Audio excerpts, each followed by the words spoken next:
नमस्कार। पीडी गुरुकुल में आपका स्वागत है।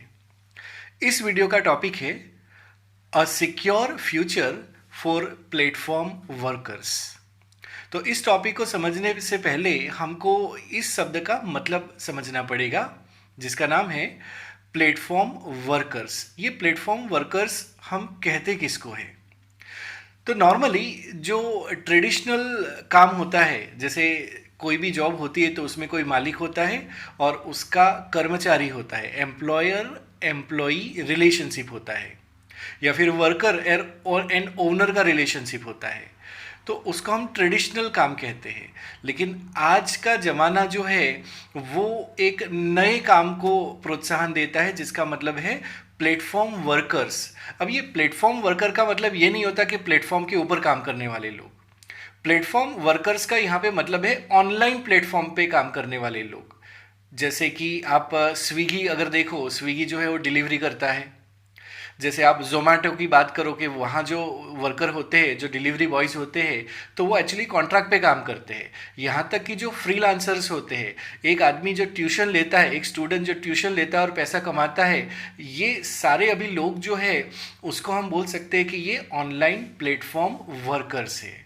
तो अभी रिसेंटली गवर्नमेंट ऑफ इंडिया ने पार्लियामेंट में एक बिल पास किया है, और उस बिल में ये प्रोविज़न दिए गए हैं कि जो हमारे प्लेटफॉर्म वर्कर्स हैं, तो उसको पहले तो क्लियर, उसकी डेफिनेशन क्लियर की जाएगी और उनकी सिक्योरिटी से रिलेटेड कुछ प्रोविज़न बनाए गए हैं। और इसी कॉन्टेक्स्ट में इसी टॉपिक को समझेंगे, जिसका नाम है a secure future for platform workers.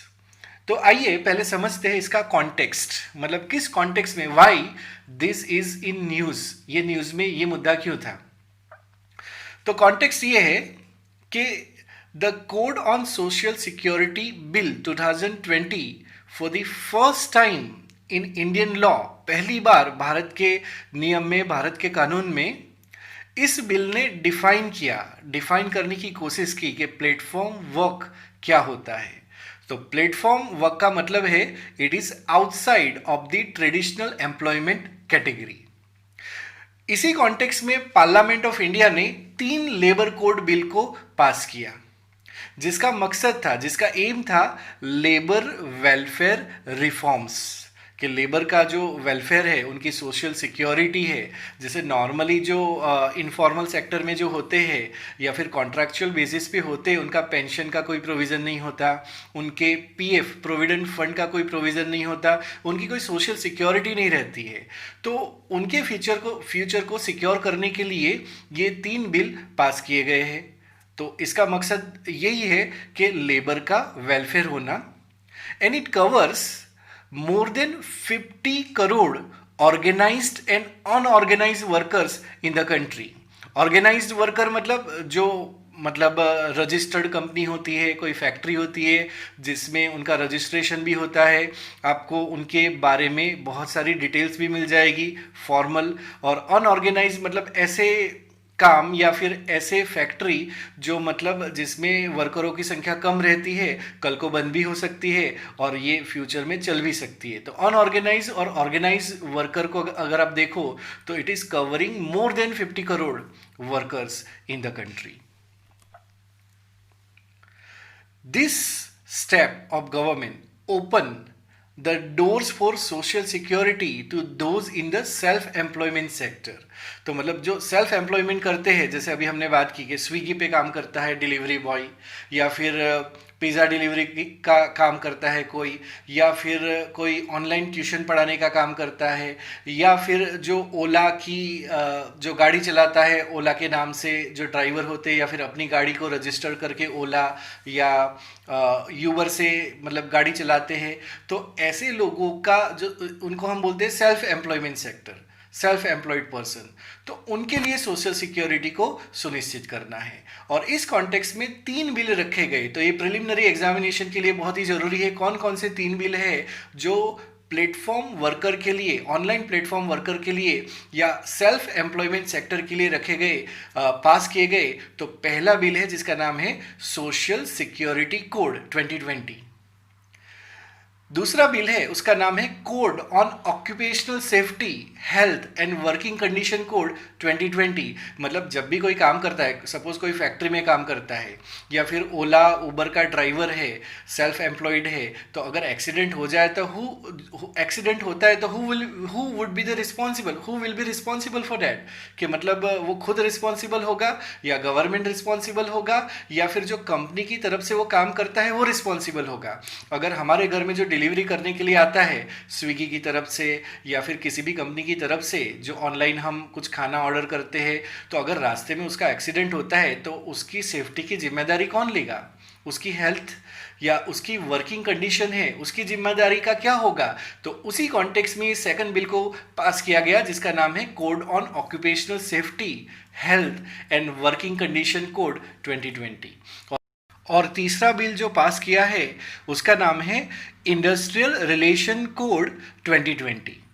इसके अंदर इंडस्ट्रियल रिलेशन को कवर किया जाता है, जैसे एक एम्प्लॉयर का दूसरे एम्प्लॉयर के साथ क्या रिलेशन है, क्या रिलेशन होना चाहिए, या एम्प्लॉयर का उनके वर्कर के साथ कैसा रिलेशन होना चाहिए, या ट्रेड यूनियन जो होता है तो उसके अंदर जो मेंबर वर्कर है उनका रिलेशन अपने आप में आजू बाजू में कैसा होना चाहिए, या ट्रेड यूनियन का रिलेशन ओनर के साथ, जो मिल का या फैक्ट्री का ओनर है, एम्प्लॉयर है, उनके साथ क्या रिलेशन होना चाहिए।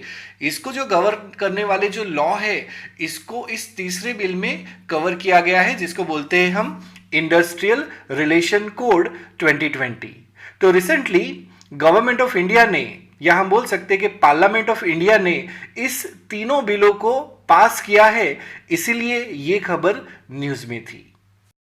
तो अब हम बात करते हैं इस लेबर कोड जो अभी पास हुआ है तो उसके कुछ पॉजिटिव्स के बारे में, कुछ फीचर्स के बारे में। तो सबसे पहले कहा जाता है कि ये जो बिल है, ये जो 3 कोड जो पास किए गए हैं, तो इसने क्या किया है, लगभग 25 ऐसे केंद्र सरकार के लेबर लॉ थे जो पिछले 17 साल से पास ही नहीं हो रहे थे, जिसके ऊपर कुछ रिफॉर्म ही नहीं हो रहा था, तो उस काम को अभी पूरा कर दिया गया। इसके बाद अगर हम बात करें तो ये हमारी इंडस्ट्री को और हमारे रोजगार को ये बहुत ही बड़ा बूस्ट देगा। जैसे कि हम देखते हैं कि कोरोना के टाइम पे, ये पैंडेमिक के टाइम पे रोजगार के ऊपर बहुत बड़ा असर पड़ा है, तो उसके सॉल्यूशन के लिए ये बिल जो है वो उसमें थोड़ी सी हमें सॉल्यूशन या थोड़ी सी अच्छी राहत देने का काम करेगा। So it will provide a big boost to industry and employment. और ये भी क्या कहा जा रहा है कि it will reduce the multiplicity of definition. मतलब क्या होता है कि एक ही वस्तु होती है, एक ही कॉन्सेप्ट होता है, उसके बहुत सारे डेफिनेशन होते हैं, उसके अर्थ बहुत सारे हो सकते हैं, और उसके कारण उसके इम्प्लीमेंटेशन में प्रॉब्लम आ रही थी, तो उसको रिड्यूस किया जाएगा और चीज़ों को काफ़ी हद तक क्लियर किया जाएगा। और उसके कारण जो अथॉरिटी का मल्टीप्लिकेशन होता था, मतलब कोई भी एंटरप्रेन्योर है, उसको अपना बिजनेस चलाना है तो उसको बहुत सारी अथॉरिटी से परमिशन लेनी पड़ती थी, तो ये कम होगा। तो अब आपको पता रहेगा कि अगर आपको कोई बिजनेस चलाना है, कोई अगर बिजनेस स्टार्ट करना है, तो आपको एक पर्टिकुलर क्लियरली डिफाइन अथॉरिटी से परमिशन लेनी पड़ेगी, तो आपका काम जो है वो आसान हो जाएगा। तो ओवरलैपिंग यहाँ पे कम होगी। दूसरा कि ये जो कोड है उसने जो आर्किक लॉ है, आर्किक लॉ का मतलब होता है ऐसा लॉ जिसमें बहुत सारे लॉ शामिल होते हैं, उसको सिंप्लीफाई कर दिया है।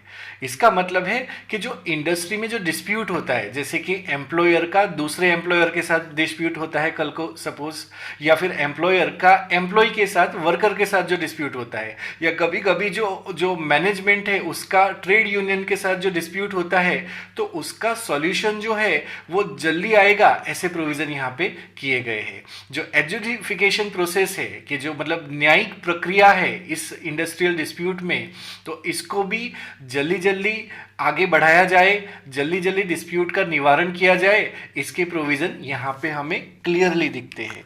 तो अगर डिस्प्यूट नहीं होगा तो क्या होगा, हमारी इंडस्ट्री बहुत ज़्यादा आगे बढ़ सकती है, वेलफेयर के काम ज़्यादा हो सकते हैं।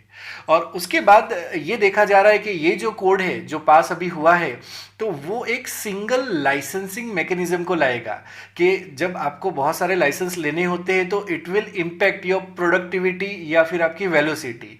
तो सिंगल लाइसेंसिंग सिस्टम के कारण क्या होगा कि यहाँ पे जो वेलोसिटी है वो आएगी यहाँ पे काम करने में, इंडस्ट्री को एस्टैब्लिश करने में, एक्सपांड करने में। तो इससे एक फिलिप मिलेगा, मतलब इंडस्ट्री को बूस्ट मिलेगा और एक रिफॉर्म होगा इंडस्ट्री का भी। तो हम बोल सकते हैं कि currently industry have to apply for licence under different law. अलग अलग लॉ के हिसाब से लाइसेंस लेने होते थे, उसको अभी खत्म कर दिया जाएगा, कम कर दिया जाएगा। It is good for the economy, good for the entrepreneurship. उसी के साथ अगर हम देखें कि ये जो कोड है, जो पहला कोड है, उसकी अगर हम बात करें, the code on social security bill 2020, तो उसने बेसिकली ये काम किया है, जो प्लेटफॉर्म वर्क है उसको डिफाइन किया है। और ये कहता है, सोशल सिक्योरिटी बिल कहता है कि platform work means a work arrangement outside of a traditional employer employee relationship in which organization या individual use an online platform to access other organization or individual to solve specific problems or to provide specific services, या फिर हम बोल सकते हैं कि any other activity which may be notified by central government in exchange for payment। अब इस definition का सिंपल अर्थ ये है कि अगर आपको कोई काम चाहिए, जॉब चाहिए, तो आप सीधा इंटरनेट पे कोई वेबसाइट पे जाते हो और वहाँ पे अप्लाई करते हो, आपको जॉब मिल जाता है। ऑनलाइन आप अपनी सर्विस दे रहे हो, और जिसको सर्विस लेनी है वो भी ऑनलाइन पे अप्लाई कर सकता है, उसको ऑनलाइन ही सारी फैसिलिटी मिल जाती है, उसका काम हो जाता है, उसको डिलीवरी हो जाती है उस सर्विसेज की। तो ये एक फैसिलिटी है। तो इसको समझाया है कि प्लेटफॉर्म वर्क क्या होता है। So basically it is online platform work. अब हम बात करेंगे role of platform workers during pandemic कोविड-19, कि ये जो पैंडेमिक हुआ था तो उस टाइम पे इनका रोल क्या था। तो हम देख सकते हैं कि जो भी हुआ अभी, तो उसके दौरान जो प्लेटफॉर्म वर्कर्स थे उन्होंने अपनी रिस्पॉन्सिबिलिटी स्टेट और जो प्राइवेट कंपनीज हैं उनके साथ मिलके बहुत अच्छे तरीके से निभाई, और ये रिस्पॉन्सिबिलिटी निभाने में उन्होंने बहुत ही ग्रेट पर्सनल रिस्क का भी सामना किया। तो हम देखते हैं कि जो एसेंशियल सर्विसेज है, जैसे कि मेडिसिन्स पहुंचाना लोगों के घर तक, ग्रॉसरी को पहुंचाना, खाना पहुंचाना, अगर कोई डिलीवरी बॉय है तो खाना पहुंचाना, या फिर चावल, आटा, दाल, सब्जी, ऐसी चीज़ें, ये सब डिलीवरी करने में उन्होंने बहुत अच्छी अपनी भूमिका निभाई है। तो उसके कारण क्या हुआ, जो कंपनीज है, जो प्लेटफॉर्म कंपनीज है, उनको तो फायदा हुआ ही, लेकिन जो फायदा हुआ और वो फाइनेंशियल क्राइसिस से बच गई, और जो सरकार है तो उनके जो कल्याणकारी जो काम है उसमें भी ये बहुत ही ज़्यादा हद तक मददरूप बने। तो हम बोल सकते हैं कि ये जो प्लेटफॉर्म वर्कर्स है उन्होंने अपना रोल कुछ ऐसे निभाया कि आज की तारीख पे बहुत सारे एक्सपर्ट्स उसको ये भी बोलते हैं कि ये एक तरह का पब्लिक इंफ्रास्ट्रक्चर है जो प्लेटफॉर्म वर्कर है, क्योंकि ये यूटिलिटी, पब्लिक के यूटिलिटी के काम आता है, पब्लिक के बहुत काम आता है ऐसी सिचुएशन में। तो हम बोल सकते हैं कि जो कंपनीज है, जो प्लेटफॉर्म वर्कर के ऊपर जो डिपेंड करती है ऐसी कंपनी जो है, तो उनकी भी ये रिस्पॉन्सिबिलिटी हो जाती है, ये पब्लिक की भी रिस्पॉन्सिबिलिटी हो जाती है कि इनका जो रिस्क फैक्टर है, जो प्लेटफॉर्म वर्कर है उनका जो रिस्क फैक्टर है, तो उसमें अपना योगदान दे, उनको भी सोशल सिक्योरिटी प्रदान करे। तो इस वीडियो में हम यहीं पे समाप्त करते हैं। तो इस वीडियो में हमने देखा प्लेटफॉर्म वर्कर और उनके सोशल सिक्योरिटी, फ्यूचर सिक्योरिटी के एस्पेक्ट्स और कुछ उनके कंट्रीब्यूशन। तो ये वीडियो देखने के लिए आपका धन्यवाद। Thank you.